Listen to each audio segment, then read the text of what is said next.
world.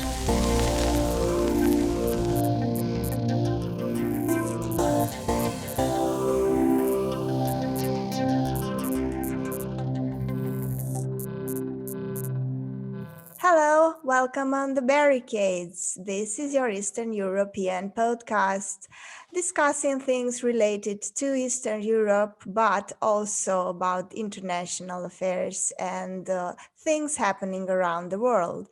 Today we are decolonizing feminism. We are discussing with a feminist not from the global north, but from Turkey, a very interesting country that had a very visionary leader at some point, maybe the most visionary leader in a Muslim country, that made them go and sign in 2011 the Istanbul Convention, and a convention that is actually a written text forcing governments to take care and to tackle gender violence and violence against women. Now, Turkey decided through presidential, it was the sole and unique decision of President Erdogan to pull back from the very convention that was signed in Istanbul like 10 years ago.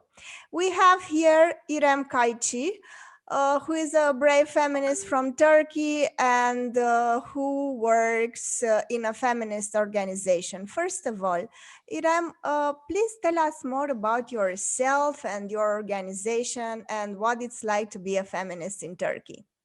Mm-hmm. Thank you. Nice to meet you, Maria. Hello to all of you. I am organizing with Purpose Solidarity for 4 years in Istanbul. And Purple Solidarity is a women organization which was founded in 2012 in Hatay, in another province, city of Turkey, and mostly focusing on the socialist feminism. And so generally we are organizing in the neighborhoods, in the factories and in many provinces of Turkey, and making workshops, education meetings, and many organizations with women together. So we have 3 unions now. One of them is in Hatay and 2 of them are in Istanbul. But you seem like a very big organization. How many women are there activists and how many, so to say, collaborators of the network, the feminist network? To be open, we don't know the real numbers because at least we are in the 15 cities now. 15 cities okay, so all around this is a Turkey. huge organization. So we don't know. Also, for example, if you want to do something with Purpose Solidarity organization, you don't always have to be a member of it. Also, you can come and you can help and take care of one of your sisters also in the organization. Okay, I get it. But if you say that there are dozens of cities, it means that it is a very big organization. Yeah. Mm-hmm. And when did it started? AKP government is ruling for 19 years, and those attacks and those protests were in 2013. And then also there were so many also attacks on LGBTIQs, women, children, and also the ecology. So yes, those attacks and those protests mainly started in Gezi in Istanbul. But even though that, it spread and widened all over the Turkey. So after those process, generally women was more political and was more open and really courageous to say, yes, this is the time, and the time is changing with this conservative, homophobic government. And we are losing all of our rights day by day. So let's have an organization and let's organize many women in the neighborhoods to say, no, stop there. And we won't lose our rights more. So we can say we are organizing since 2013. And you told me that you're losing rights day by day, and it started with Erdogan. Well, I have like two questions here, but the first one would be, can you give me examples? What were the rights before, and what are the rights that you are losing? And what would be the most, I don't know, the thing that upsets you most? At least for the 3 years, for last 3 years, the femicide is rising so strictly.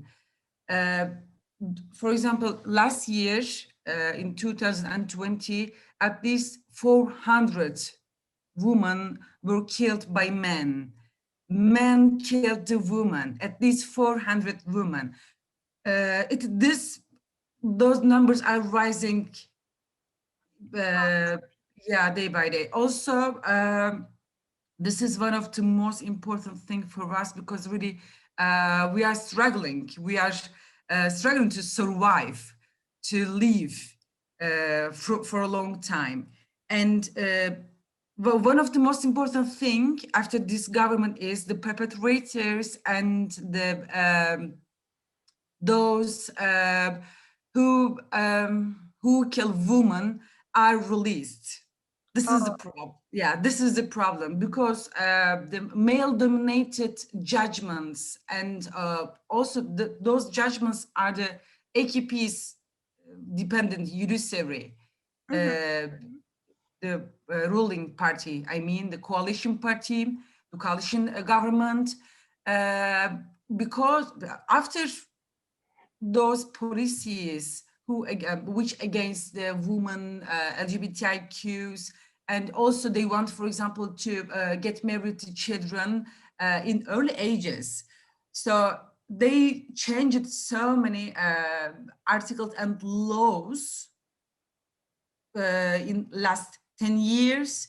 So those perpetrators are released, and femicide, trans murder, child abuse are on the rise. For example, it is so clear now.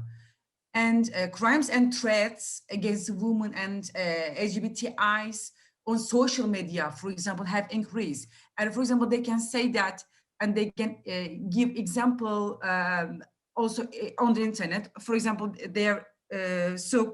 those perpetrators and murderers are so courageous to say and to write, hey, if you don't want to be killed like this woman who were killed last year or 2 months ago, yes, you will be mine, for example, or you will listen my word. A man is so courageous, because they can say, okay, yeah, they can take me to the prison, but I will be released in 3 months. That's all. This is unbelievable. So basically, you have a government that is supporting male violence in the most brutal way.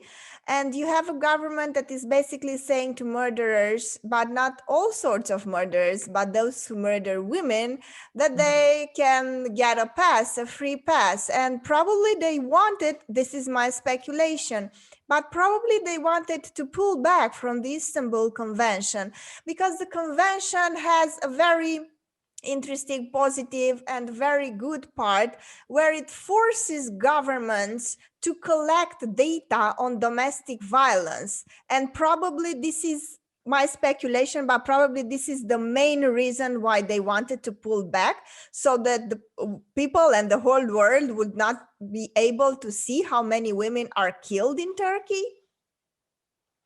By the way, we know those numbers not because of the government's knowledge or information that they gave us, because they don't have any information to put really in front of the people and say, yes, we are so bad at dealing with the femicide, because so that they can say also to themselves, yes, we are the patriarchal and capitalist system that pushed the murders to have a femicide in Turkey. They can't say that.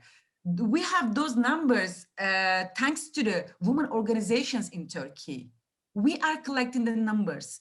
And we say that, no, the women are not only the numbers that we will give to the social media at the end of the year in January or more, because it's a big problem. For example, we can say on the 19th March, after this declaration and also one man's declaration to withdraw from the Istanbul Convention, we had 15 femicide.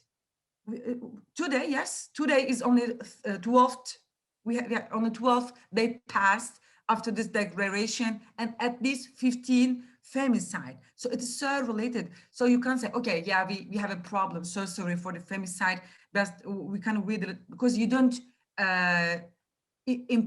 apply it. This is the problem. Yes, we have this convention for a long time, but they don't apply it because, as you said, it is. It has so many detailed articles and really so powerful convention that will protect the also the violence in the home. No, domestic violence. Domestic violence. So sorry, yeah.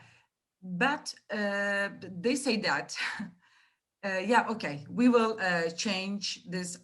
We will withdraw from this convention, and we will put a new national one named Ankara Convention. Yeah, Ankara Convention, to be more national, because Istanbul Convention attacks our traditional values, family values, and they are. I know that the official covering for this withdrawing from the Istanbul Convention is that it attacks traditional values and it promotes LGBT, isn't it? This is basically the thing. Yes, you are right. Really, we are at this so not only ridiculous. Okay, maybe we are laughing now, but it is so political way to really arrange and manage the population, manage the new regime. This is their main problem, because they have an ideology and they have a future plans for Turkey, and sure not with the LGBTIQs, because they deny their being. For example, in their last Congress in the pandemic, it was open to them to have a Congress for the government party, but it was also forbidden to another parties. But always in those all congresses, they say that, no, there isn't any LGBTIQs. So what are you talking about? The most important thing is mothers. They are the pillar of the family. So yeah, don't talk about more lesbians or gays or something like that. They are marginalizing so so comfortably, and really directing LGBTIQs. And those attacks also has risen after the Boğaziçi University protests. For example, yes, after those attacks to Boğaziçi University, the first thing they did was to close the club of the LGBTIQs and women works. For example, it was so clear for their targets. They closed those clubs and workshops, for example. And sure, as you said, it is only a bottom, or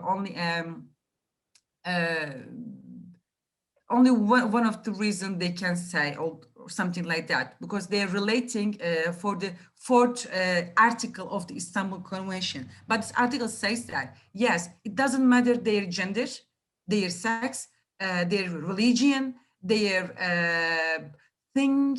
It doesn't matter. You have to protect those any people. You don't have any right to say, no, I can't. That's all. The basic meaning. This is unbelievable. And I would say that basically maybe this is also a speculation because I'm not very familiar with Turkey. I mean, I love Elif Shafak. I mean, I love your and Norman Pamuk and all the other great writers that we all enjoy. And luckily, they've been translated all over the world, and they are great. And they are a great window, you know, opening towards Turkey and your culture.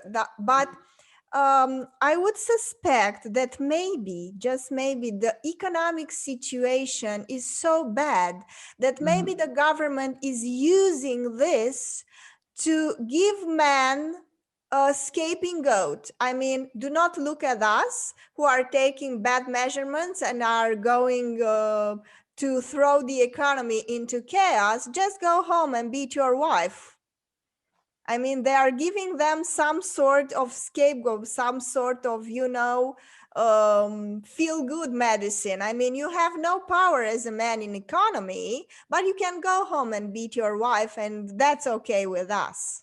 But it can't be an excuse because it is so open now and so clear now that the economic crisis is so deep in Turkey, Maria. And there are many protests in the factories and really on the streets. And maybe they can think that, yeah, okay, we can relieve them to say, yeah, go home. But they don't have any home to go without any bills, and they don't have, most of the workers are now jobless. They are really so poor. So the party, the ruling parties, the coalition government now have some plans for the future, not only to deal the problems that we had more in the pandemic, because even though really if they had taught those before, they had really did better, but they can't do now more. They can't do it because, for example, after the pandemic, the economical crisis is a big problem also for the government, for the ruling, because the people, most of the people and their own voters, they don't believe them. They don't believe to have a better life in Turkey. Also, not only, for example, for the democratical rights or more. Also, they say that no, we don't have any job, any money, any future for our children, for example. So they are marginalizing generally for those segments of the population, but not only in terms of the economical crisis. It is so ideological attacks and new plan to really stand and strengthen the new regime, because there are so many intra-state cliques and many Corruption. many corruptions and so many groups to say that no, okay, if you want us to vote for your coalition, yes, you have to do something like that and so more. Well, you offer so valuable information, and I like it very much that you also have this class perspective. I would like to ask you whether there are a lot of women workers in Turkey. I mean, do you have textile factories, and what are the main occupations, so to speak? Where are the women workers, concentrated in textile factories and maybe healthcare system, or where is it? Where do you have the most women working? What are the professions? Yeah, as you said, generally, maybe we could say, sure, there is a difference between before pandemic and during pandemic, Yes. because most of them lost their jobs. Before it, we could say that, yeah, in many factories, in many textile factories, and also their nurses in the health sector and also education sector, we can say. they are more. But also most of the women are not working with a company or with an insurance. This is the problem. For example, even though you can, for example, they are doing most of their works at home, and they are sewing, knitting, or doing some jobs without any official payment or official insurance. So they don't have a stable working contract. They work to, so to speak, in the gray economy, having informal working contracts. I get it. Most of them, we Their can say autonomy, that. I guess, is very limited since they have to stay at home and they have to do this job, and that is very precarious, isn't it? Yeah, yes, it is. Exactly, it is. And this informal work for the woman is so open to abused, also in this country also, because of the also economical crisis. For example, it is so easy for the bosses that, no, okay, you can go on and work at your homes. And also you can take care of your children, also you can take care of your house, and this job also has doubled and it became a burden, doubled burden on women Yes. during the Now pandemic. we are joining finally by our co-host. Hi, Boyan. Thank you for being here with us. We've been discussing feminism in Hello. Turkey, but Hello. I think, tell me about the men. Where do they work? I mean, what are the main industries in Turkey, and where are the main unions? We can say they're all over the Turkey. It is sure it is more But easier do for you have, men. what are the biggest ones? Yeah, we can say also the industry, the factories also. Yeah, but generally also they had, most of them lost their jobs during the pandemic. And do you have a statistic right now? How is the unemployment affecting women and men right now in Turkey? Yeah, we have an labor union in Turkey, and I guess that they released an article in November or October. Yeah, November, I guess, and their explanations were so high for the unemployment of the woman. Now the unemployed women are 40% of Turkey. 40%. Yes, 40%, and yeah, and it's it's rising for women. But I'm so concentrating on the women percents, and I don't remember the male. But if you want, I can check and send you also. But also, they are the formal unemployed women, we can say. Also because we have so many women at home also working and taking care. And, because home care is a big problem in Turkey too, because we don't have social government policies that we can send the children to the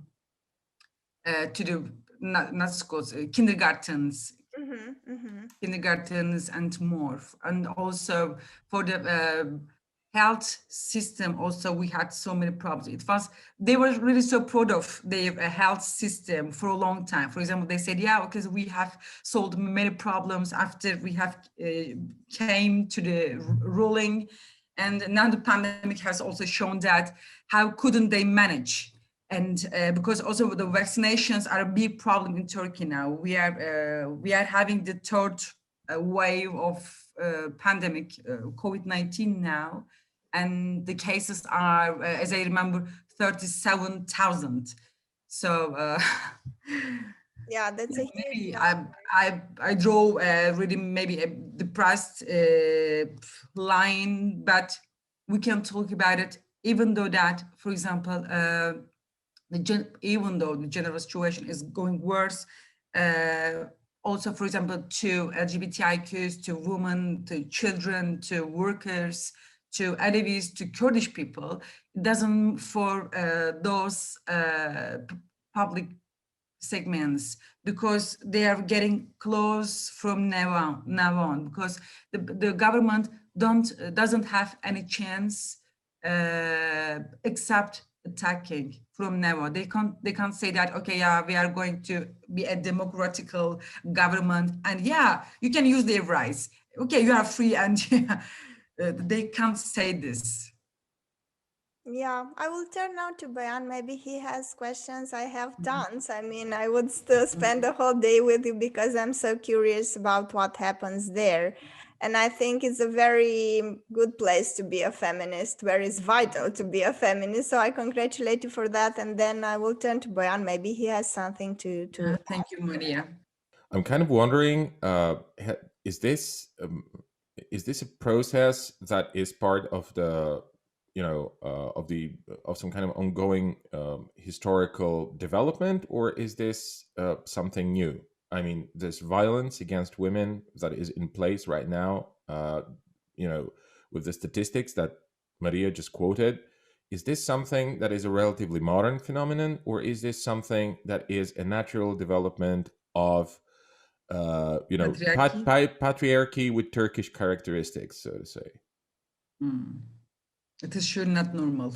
Also, but patriarchy is not a normal system. Yeah, I'm not trying to normalize it. What I'm trying to figure out if this is something new, because there's a lot of violence in the world right now, and some of it is directed against women. Most of it maybe is directed against women. Some of it is directed against children. Some of it against minorities, like Black people in the U.S. And I don't know, Roma people in Bulgaria, and so on and so forth.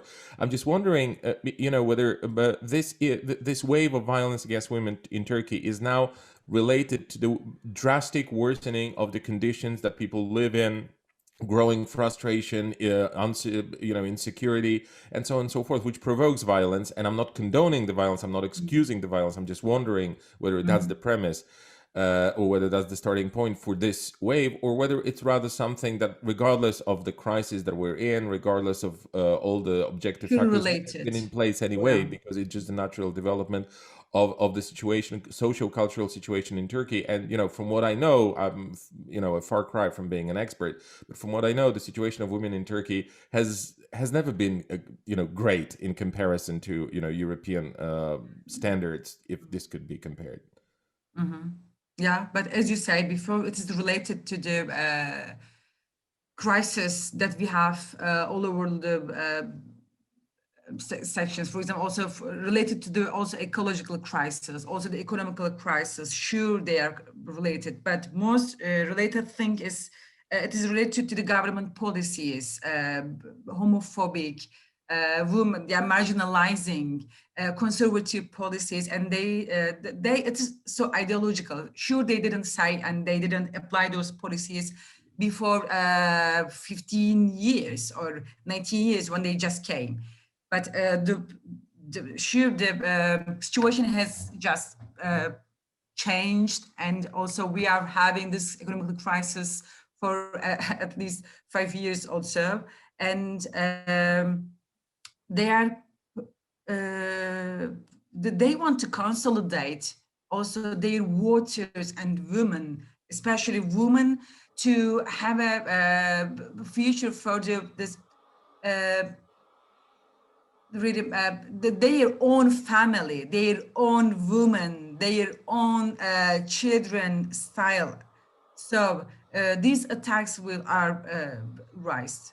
This is the relation between the government policies, and sure, they're patriarchal capitalists, and also they're male dominated. They all system are male dominated.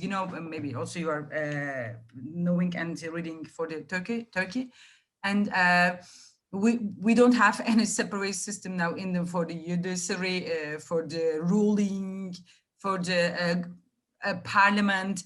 All of them are now so related to the coalition government. So they can rule or whatever, however they want, and it is the dictatorship. To the dictating to the all the population, and to say that no, okay, we can have this, for example, convention, Istanbul Convention. Also, it's a written paper on that's all, and we can withdraw from this convention as we signed it. That's all. So should they say that? Also, they sent this to the European Council, and we have now, from now on, 3 months. But the protests are going on, and even though those attacks.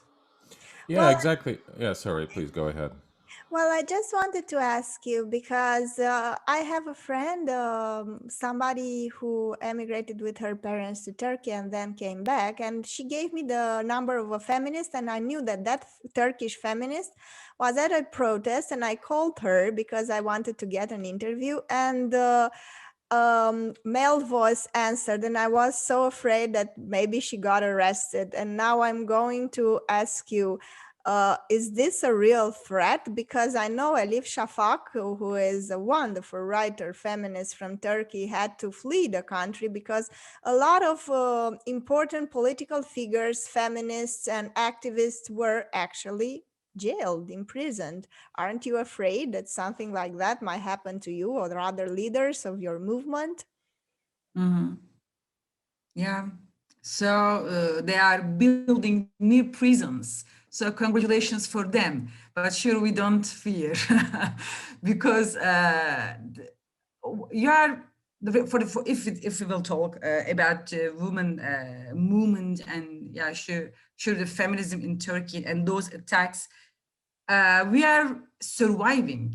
Really, each day you are going out and you are really so curious about your sister, your mother, one of your girlfriend, and that's all.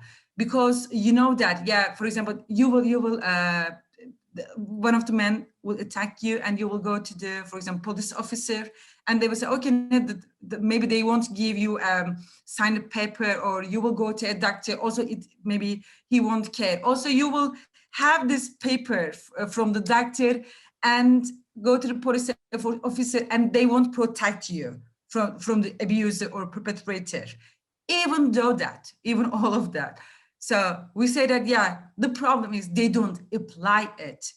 For example, Istanbul Convention says that, yeah, okay, you will dose it before attacking this murder or perpetrated to women or to children. And if you shoot ideologically and political way and political choice to go this way, sure, they don't go and to the police officers and say, yeah, okay, you will have an gender equality education from now on. And sure, they don't say it, and they don't apply the convention. And we are going on to push them to apply. And really, we don't accept that this withdrawal, with one of the sign of men, they can't say any words instead of the woman, because really we have signed this convention 13 years ago to say, yeah, we are, the women are murdering, they are killed every day. And as I said before, Maria, for example, in 2020, it was 400 women. And from the January also, it's getting rising. So it is so related, Boyan, to the government policies.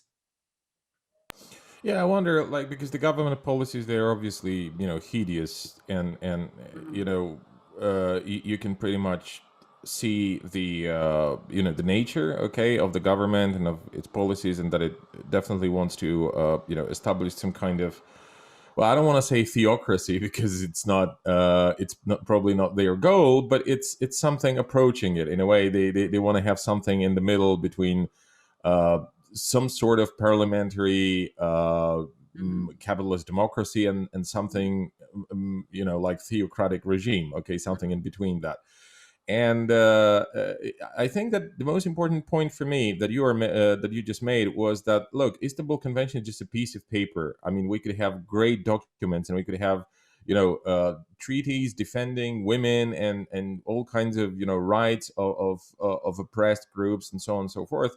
The question is whether anyone's going to implement it, and and this is actually the most important thing here, because who's going to look after whether the Istanbul Convention is implemented? And I made that point many times, regarding Poland, regarding Bulgaria, like countries that I have some more knowledge about than the rest of the world, because I have some empirical experience there. And I have been, a political organizer, a campaigner for years. So, that's the main question. Like, for example, in the case of Poland, some time ago, I mean, I'm sorry, I can't remember the year exactly, but it must have been something like 2012 or 13, Yeah, right. when the government led by Donald Tusk, the guy who is now the president of the European Council, okay, they actually did sign the treaty. Okay, they did sign, I mean, not the treaty, the Istanbul Convention, but they departed, but only partially. It was actually an option. I didn't even know that, okay, that you could only sign parts of it. Like, you don't adopt everything, okay? So they signed it partially. And, honestly, absolutely, no exaggeration, no demagogy here. I just want to say that I really don't think that the situation of women has in any way improved in Poland. If it did improve, then it's not thanks to the Istanbul Convention. It's thanks to the mobilizations on the streets, like we've seen, for example, last fall. It's due to bitter struggles of feminist organizations or left-wing organizations that have actually achieved some kind of political conclusions and political political conclusions that were implemented in the law. Okay. Whereas this is just something that probably regarding the statistics that had to be followed and then presented to the public, right, every once in a while according to the convention. That's okay. But in fact, what happened is that it gave the right wing another talking point to spin their hysteria around. So, the right wing was going after the Istanbul Convention pretty much since since the signage, really. And now there is this idea that they're gonna pull away from it. I don't think it's gonna happen in the final aftermath, but it's just a kind of thing that, okay, it's a signal to the society. Even if it's still in place, no one's really going to pay attention. And since this government that we have in place in Poland right now took power 6 years ago, they've devastated every mechanism in the police force that had any meaning from the point of observing the situation of women who are victims of domestic violence, or children for that matter, or gender-oriented violence. It doesn't have to be at home; it could be on the street, anywhere. So the government has basically destroyed the practical fabric. And regardless of whether the Istanbul Convention is going to be in place or not, this is not a decisive element. And I think that the most important factor from the point of view of defending women's rights and developing movements against capitalist patriarchy and so on and so forth is the grassroots organizations and the day-to-day struggle, okay, on the street, in the institutions, in the parliament, wherever you can. And I just wonder whether you agree with me that this is really the most essential thing, because I as much as I think the Istanbul Convention is important, I still find it the struggle against and for it rather part of the symbolic struggle. Like, where we want to be perceived as a country that calls the Istanbul Convention off, or we want to be perceived as a country that actually signs the Istanbul Convention. It's posturing, it's pretense, it's just something that happens on the surface, and it doesn't really necessarily affect the mechanisms or the processes, social processes that are happening. And same goes for abortion, by the way. Like, for example, when they are banning abortion, okay, here in Poland, what they did in October last year, it's not that they actually want to make women stop removing their fetuses if they don't want to. It's just that they want to be perceived as a government and as a country that bans abortions. They don't care whether women are going to do it legally, illegally, or abroad or anything like that.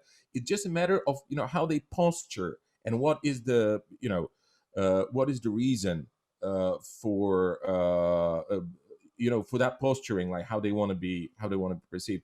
So I'm thinking that against this kind of things, the most important struggle is the struggle right there, not somewhere where people sign international treaties, but right where you are, because your enemies are at home. I agree with your idea, Boyan. Yeah, because their main target only to sign or to withdraw, not to apply it. Any treaties or any conventions, it doesn't matter for them to be Istanbul Convention or Ankara Convention. It doesn't matter. Also, for example, we have talked about it before you with Maria. Also, they are now the speculations working on the Ankara Convention that will be more national, more male dominated. I don't know, more homophobic maybe.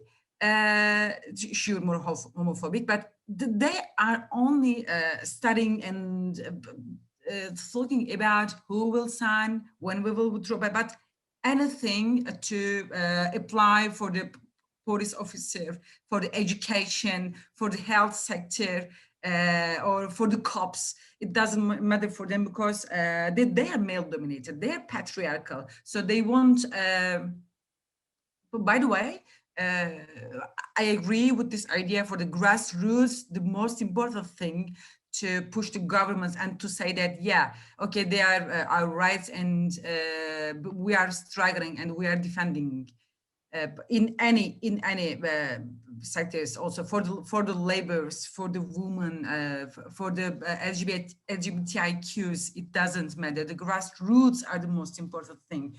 But also we have so many, for example, gains that we won related to the Istanbul Convention. This is a problem. For example, if they had applied the Istanbul Convention before for 15 years, the women would have many women's shelters. And we would have a gender equality lesson in the secondary and in the high school. It's really so important for us.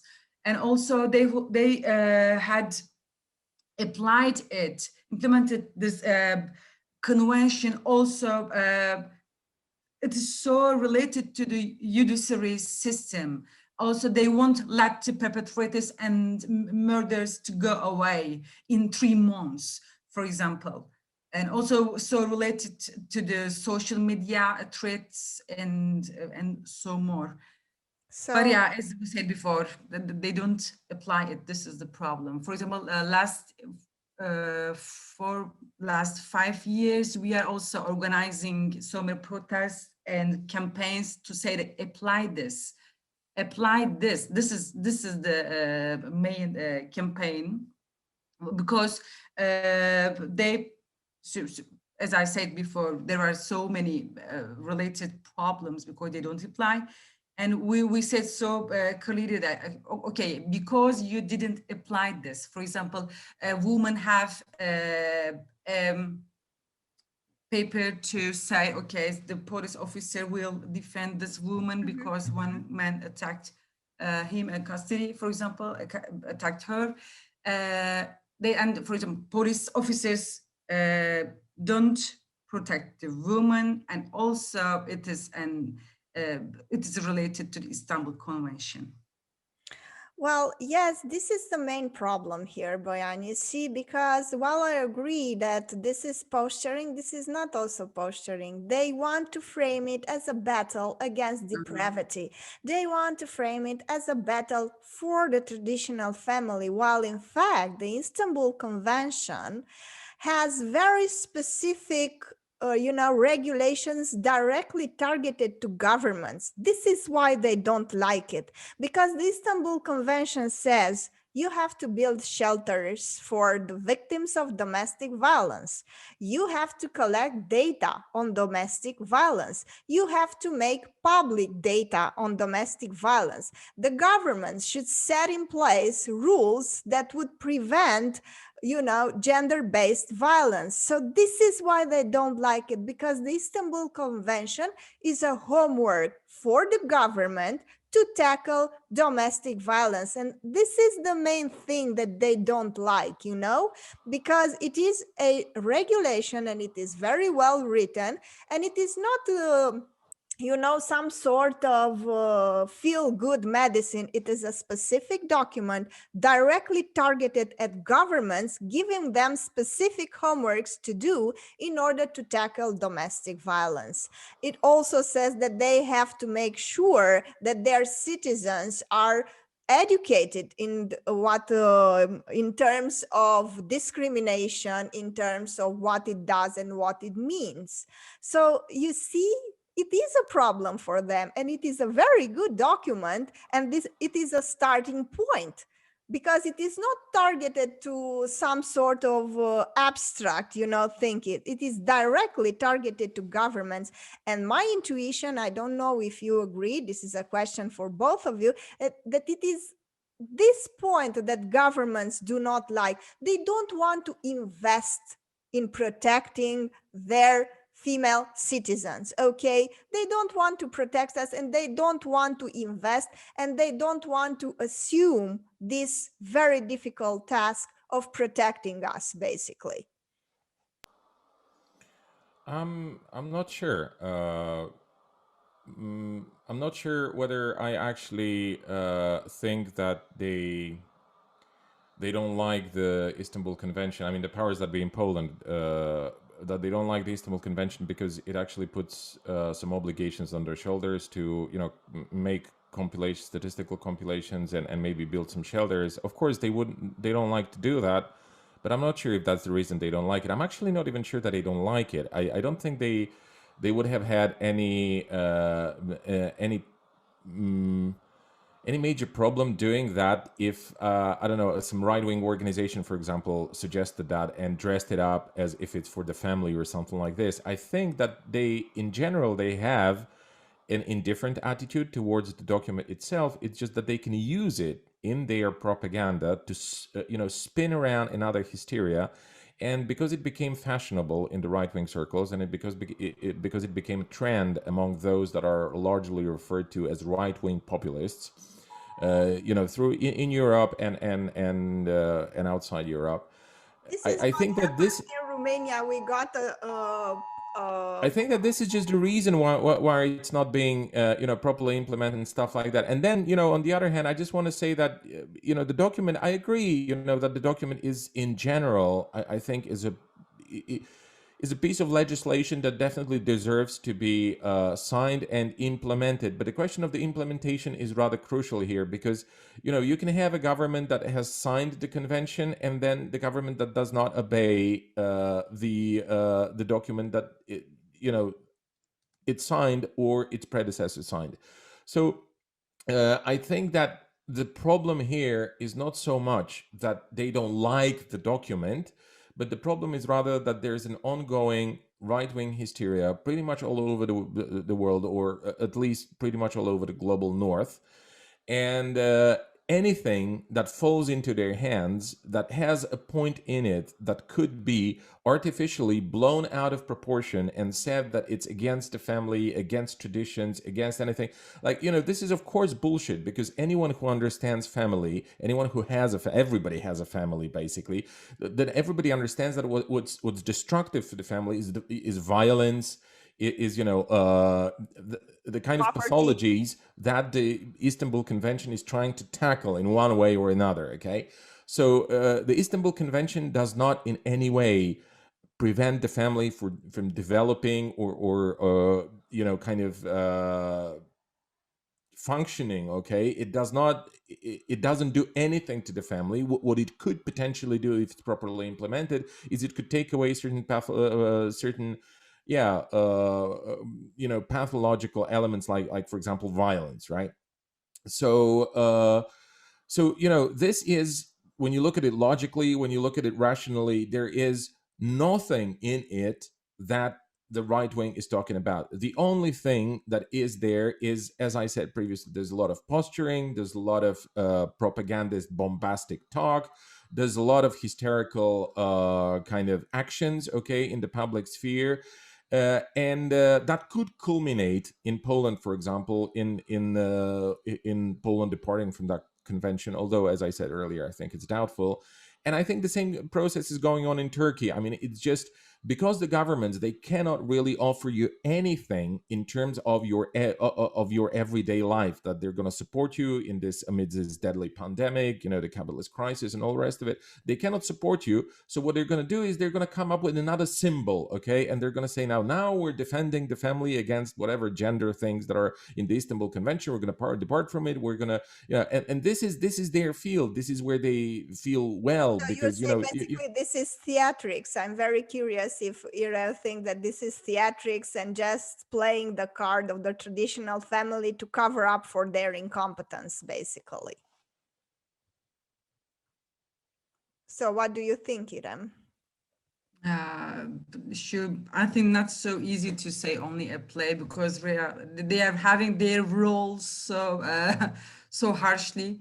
It is so open that, for example, in Turkey, we can say, I can give those examples because Boyan has really given so good examples for Poland, and we're also following the news and contacting with the friends also, especially for the abortion law that they had.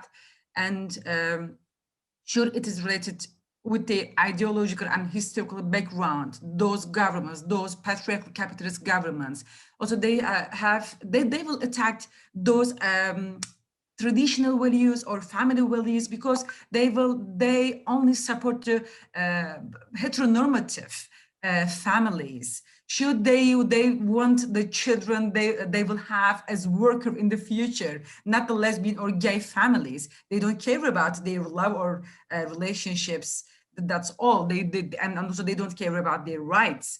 But in Turkey, for example, we can say that this authoritarian and fascist process fastened. This is the problem, because now the government, for example, the continuity of the government is so dependent on those attacks. For example, we can say that.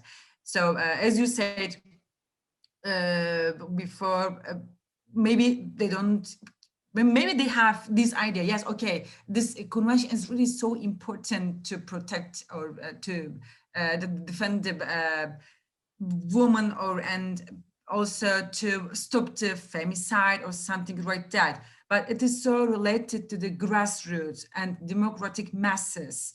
So, for example, we had a new process after the period opened after the Hagia Sophia, for example. So it was one of those attacks. And then we had, for example, Boğaziçi University, and then on the Kurdish, and then on the parliament. So Boyan is right about those attacks and those new bombastic talkings. Okay, that's right, but it is so real, and we have so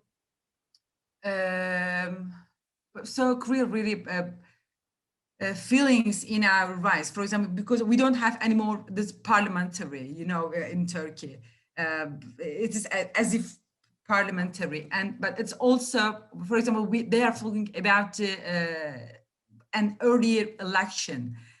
Even though that we don't have any parliament, we are talking still an election.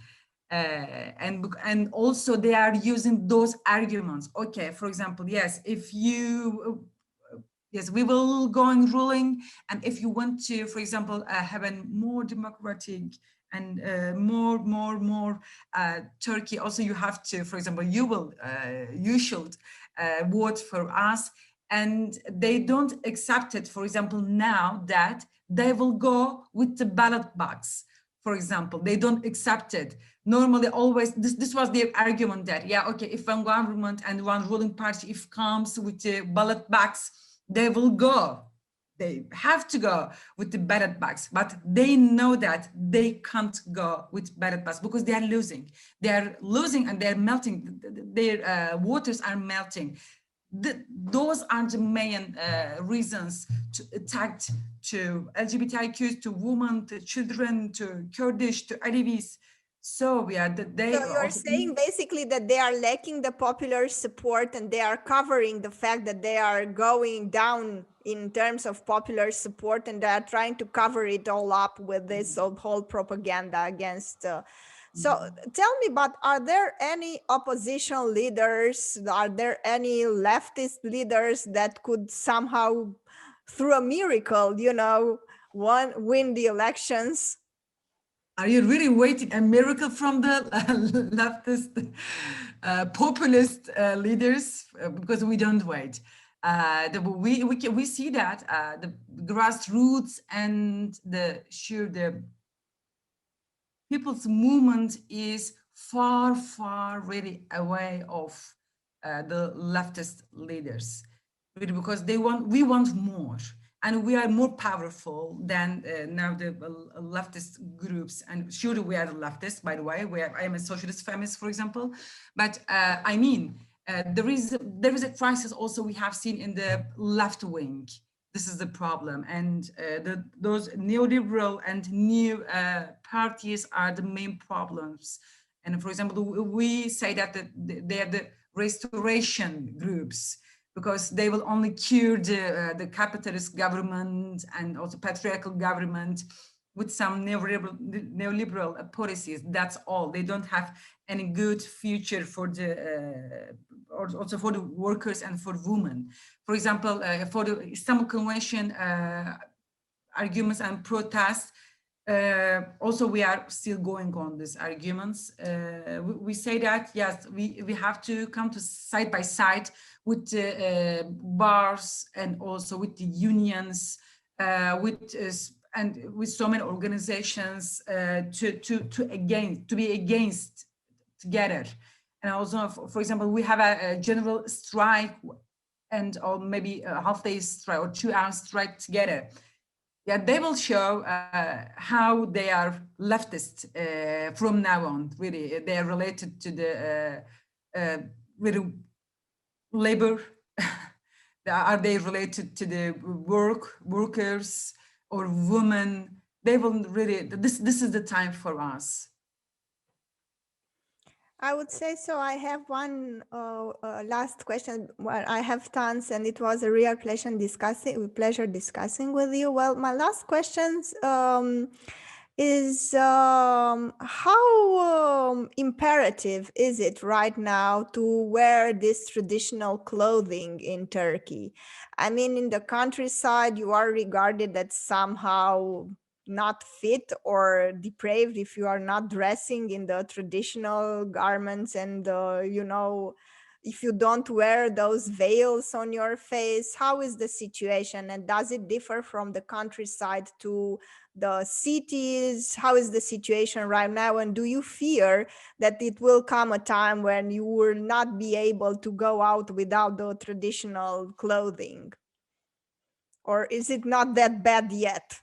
No, not that bad, but also it's a good sector for the capitalists for a long time, by the way. Sure, they want to have this sector to widen, but as politically, for example, there isn't any attack on the clothes or something like that. Sure, there are so many differences between cities and between neighborhoods even. For example, in Istanbul also, there are so many differences in many neighborhoods. You can't go on to a neighborhood with a short, but also can be different to see a woman, for example, to be well or not.